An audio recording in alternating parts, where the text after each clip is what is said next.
It's exactly 80 days since a group of Chinese tourists arrived on the Gold Coast carrying coronavirus.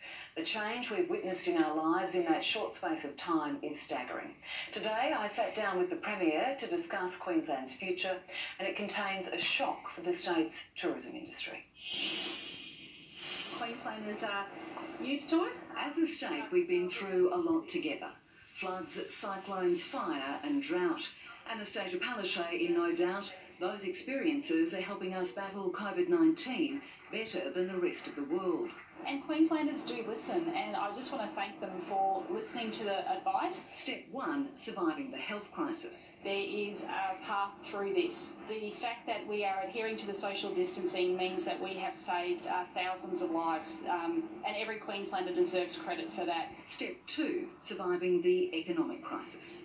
And the recovery, how long will it be? I mean, when are we going to pay off all this debt?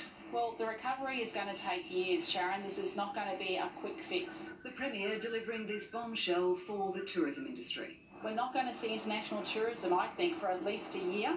But that's not to say that we won't be able to generate some domestic tourism. But despite the cost across the economy, the Premier won't be rushing to reopen the state. Queenslanders have done a great job, but we can undo all of that in a flash if we live too quickly. Some parts of Queensland may open sooner than others. It's not to say that some of our regional economies might be able to fire up faster than the southeast. Where restrictions over the past month have been plagued by confusion. The police have been contacting us, a number of them, saying that they are frustrated. They don't understand what's a breach and what's not.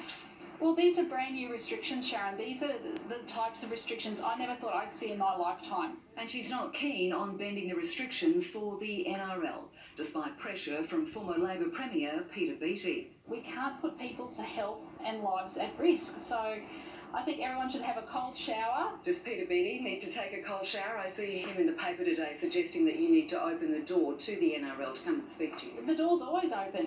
But frankly, Peter Beattie is not my chief health officer. On Sunday night, more on my chat with the Premier, including her plans for the return of school on Monday. At a time when we have